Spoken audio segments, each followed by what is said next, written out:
Uh, Hello. Will narrate you the book Iliad by Homer, which published by the Lampara books. Now, Iliad, Homer, who is Homer?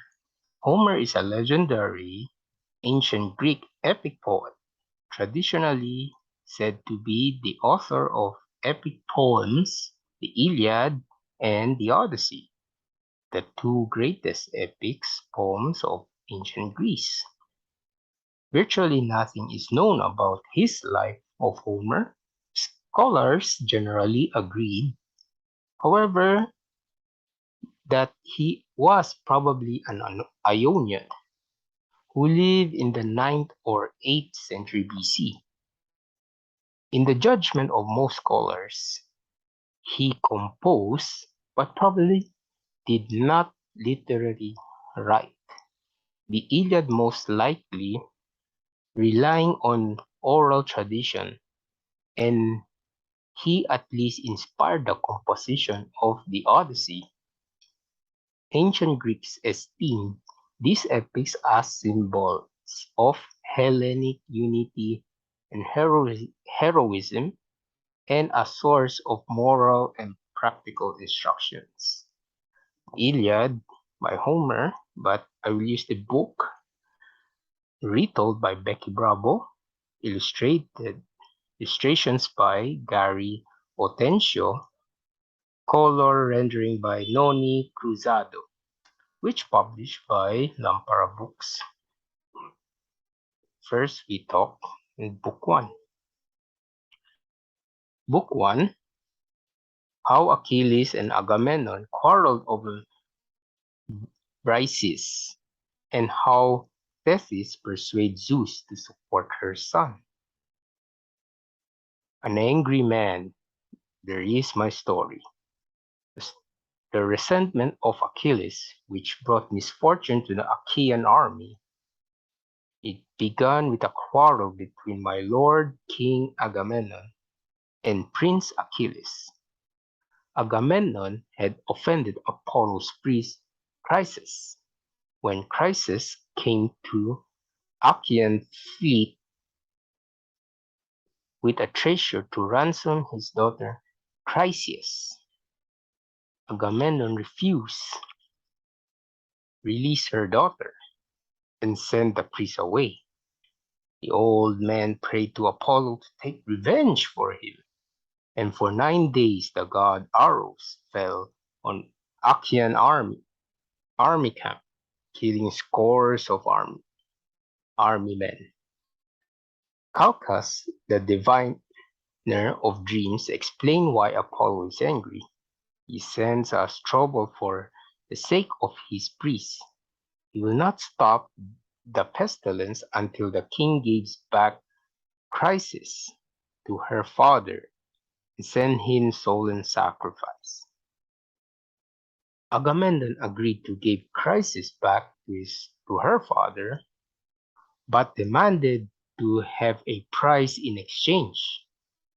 He refused to wait until they had taken the city of Troy and threatened to take the prize of Achilles, Aias, and Odysseus. Achilles groaned and said, I did not care for the Trojans. When I came here to fight, they had done nothing to me. I came here for you, to avenge Menelaus for the Trojans' wrong. Now you threaten me to take my prize?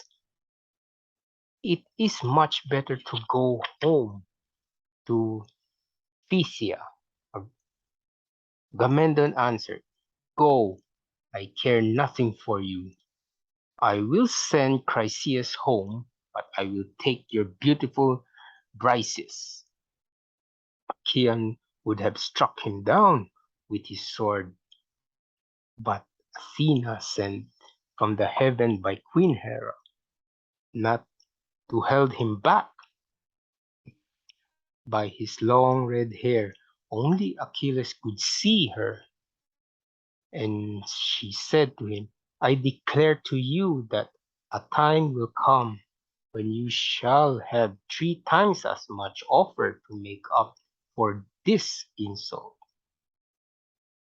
Achilles then said to the king, a time shall come when Achilles will be missed by the nations, and you shall not be able to help them while many are dying before bloodthirsty Hector.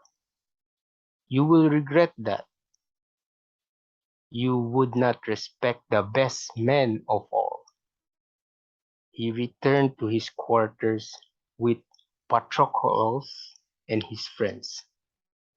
Agamemnon sent his heralds to the ship of Myrmidons, and they took prizes away from Achilles. When they left, Achilles threw himself by the sea and called out to his divine mother Thetis, who rose up from the water and sat beside her, weeping son. Achilles pleaded with her to pray to Zeus to help the Trojans slaughter Achaean so the king Agamemnon would see the folly of not respecting the best man of all. Thetis bade her son to withdraw complete from the battle. After 12 days she climbed to Olympus and kneeled before Zeus with this prayer: O Father Zeus, give honor to my son. See how Agamemnon insulted him. Let the Trojan prevail until the Achaean nation shall satisfy and honor him. That's the end of book 1. Next will be book 2. Thank you for listening. Have a great day. Have a great studies and education.